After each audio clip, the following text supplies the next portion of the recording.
Oh, hi, I didn't see you there. My name is Bliss Foster. I'm really excited because we are talking about a section of Raf Simons' career today that has almost gone completely unexplored.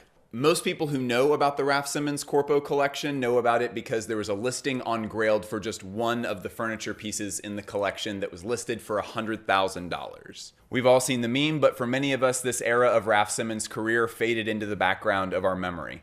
But today we're diving in deep, not on the price of these pieces, but on the work itself. It is time, folks. Let's talk about Dad Simons' CORPO collection. I've been asked to not go into a lot of detail about the who's of how this video came to be, but some certain people were total G's and were kind enough to retrieve these incredibly valuable items, now worth well over €1,000,000, out of cold storage, transport them, drill them open. This is like the only unboxing video I'm ever going to do. This is so great. And they let me cautiously examine them and film some detailed footage. Again, they've asked that they not be named, but I'm sure you're watching right now, and from the bottom of my heart, sincere thanks. Thank you. Let's wind it back for a little bit of context here. When Raf Simons was still a student, he studied industrial design in Belgium. In 1991, he would present his graduate collection that would become a totally unique chapter in his body of work. He presented 7 furniture pieces that offer us a great deal of insight into his later fashion work because, frankly, these pieces are in many ways designed like a fashion collection. I also have a video about Raf Simons' eponymous work at his own house and his work at Prada. That, along with dozens and dozens of other runway show analyses. You've come to the right place. You should subscribe. Raf Simons had interned with fellow Belgian design legend Walter van Beirendonck. As an industrial design student, he was tasked by Walter to create the showroom spaces that Walter would use to present his own collections. You know what he made there? Product stands. That's not one of Raf's product stands. It's just an example of a product stand. And that context does a lot to explain the pretty bizarre shape of these pieces. They seem too high and precarious for typical furniture that would be found in a home or an office. But in a showroom, this shape becomes very natural because you're wanting to put a single product in a place of honor that's fairly close to eye level. We're going to be going through each of the pieces that I was able to study in person, which is 5 of the furniture pieces out of 7 total. We need to note that each piece is meant to explore the human torso and the ways that we protect or decorate torsos. For the most part, what I want to do here is present just the facts of what's going on here, since there is so little that's publicly known about this era of Raf's work. Okay, let's get it. Let's go. The first piece is called Butcher. This is easily the standout of the collection. This piece most notably features a swath of chainmail that's woven into the top of the piece and protects 3 small shelves, with one shelf that then sticks out below the chainmail. A detail that I wasn't able to capture in my shoot is this shelf with these small slits that are meant to hold butcher knives. This is where one of the more symbolic elements of this piece comes to light. We all associate chainmail with knights, right? They needed some kind of protection that could be worn like clothing that could potentially withstand a blow from a sword or from an arrow or whatever. So I found out recently that chainmail actually has some contemporary applications.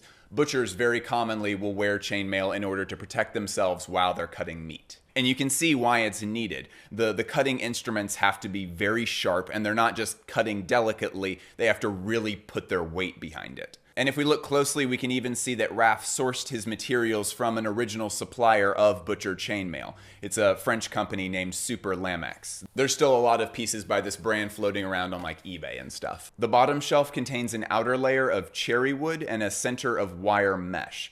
The next shelf up is a leather center outlined with the debossed words body protection, anatomy construction, pelle metallica, which is Italian for metallic leather, and corps humain, which is French for human body. The next shelf up is solid beechwood with the slits for the butcher knives. The material used here is very purposeful. Wood naturally has antibacterial properties to it, and beechwood specifically is generally thought to be the best for butcher blocks. The next shelf up is made of glass, and then the top is a stainless steel. And the wire mesh at the bottom is actually a continuation of the protection motif. When you're cutting meat or vegetables or anything all day long, you would wear wire mesh glove so that if you do accidentally get up towards your finger, it's not going to cut all the way through. And hey folks, investigative fashion journalism like this is time consuming, it's very difficult, and it requires a lot of money. I went to Antwerp, Belgium for this video and a few other videos that are coming soon. and some of them are already out. Despite not having a real business budget for this kind of project yet, I felt like this was very important to do.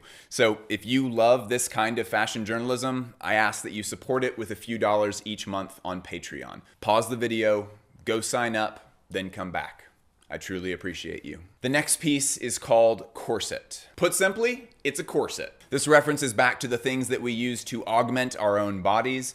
And although there's a lot of misunderstandings about corsets historically, this symbol is usually used as a way to talk about cruel body augmentation and the ways that women have historically put themselves through pain in order to feel more presentable to the people around them. At the time that this collection came out, corsets were very much a part of the popular imagination in fashion. Vivienne Westwood had triumphantly brought them back to the runway around 1987, and then after that, Mugler and Jean-Paul Gaultier continued with it so that at this point, 1991, this is a full-blown trend. Corsets are huge right now. Back to the piece, this literal corset contains metallic rods and wraps around more shelving. In order to open the piece, the corset must be literally undone, just like a real corset, which is so weird that I keep saying that because this, as far as I can tell, is a real corset. The shelving for this piece is spaced so that the corset can almost assume an hourglass figure when the piece is fully dressed. But the really interesting thing about this piece comes from more leather debossed words that are on the top of the piece of furniture. So firstly, we can see this fascination that Dad has with words and this certain graphic design style that we can see throughout his body of work.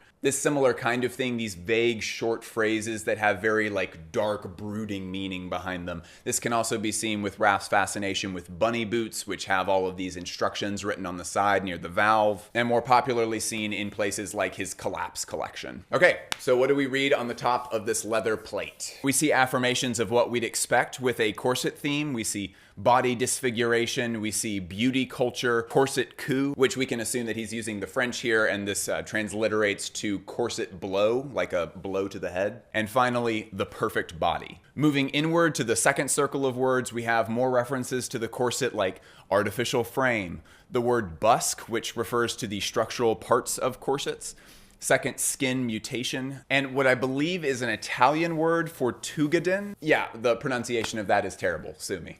This translates to farthingale, which is another historic piece of clothing that's meant to augment the human body's shape under clothing. Then we see a little flow chart, and that begins with the name of the collection, CORPO, meaning body, then inside, structure, and the opposite side, which we have outside, and then supplement. I'm personally reading this to say that the human body, the way that it's presented to other people, is comprised of two parts. There's your natural body shape, which is something over which you have very little control. And then there is the way that you augment your body so that you can make it more presentable to other people. Remember that there's nothing wrong with your body. Love yourself. Also, a fun anachronism here, there's the use of a more historic article of clothing, the corset, and that's attached to the furniture with a very modern piece of clothing tech, Velcro.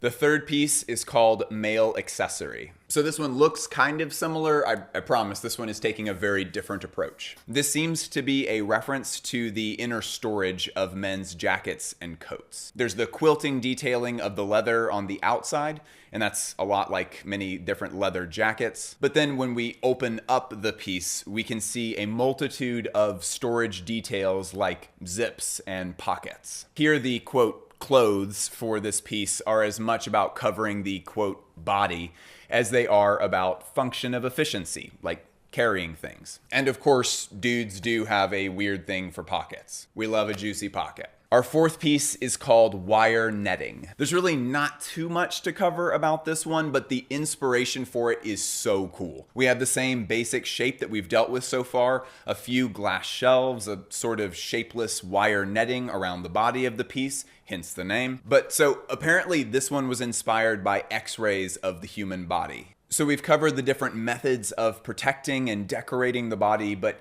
here we're giving the viewer a view inside to see what's there, the inside of the body that needs this protecting or is so valuable that it's worth adorning. And an interesting thing to note here is that with the concepts that are built into these various pieces, it's almost like Raf is hinting to the owner of the furniture what should be stored inside the different ones. Okay, so I don't think you would have known just by glancing at all 5 pieces, but I saved the best for last. The final piece is called Snake. So this one is completely reversible. It's a snakeskin print on one side and then leather on the other side. Out of all the pieces, this one is by far the most dramatic one to unveil with its long zipper. The male accessory piece's covering is also made of leather, but snake has a fairly different twist to it. Here, the covering, I think, is meant to be the body itself. It's meant to be our own skin covering the insides of our bodies. We already know that the inner body isn't outside the purview of this collection because of the X-ray theme. But the skin, whether snake skin or tumbled leather, is that outer shell that protects those insides. But maybe it's more of a metaphor than that. It could be calling back to the idea that the clothes themselves are our second skin. Either way, this might be the most ominous, moody piece in the collection. An interesting note here is that the snake skin is in fact fake plastic, but the leathers on all the pieces are real leather. The snake skin was really convincing though. Listen to how it sounded. In closing, each piece does bear Dad's logo, and it's interesting to note how little that thing has changed in 30 years. Just like this collection, the vision has kind of always been there.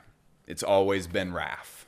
Thank you for joining me. Please be sure to follow the Instagram page for Raf Simons CORPO. There's apparently going to be more updates in the future, which I'm really excited to see. Follow me on Instagram and Twitter, and also, folks, go join that Patreon. The only way that videos like this are able to happen is if there is literal financial support from people. It takes just a couple of minutes to sign up, and you're doing the equivalent of buying me a coffee every month. Stuff like that really does help the channel an enormous deal.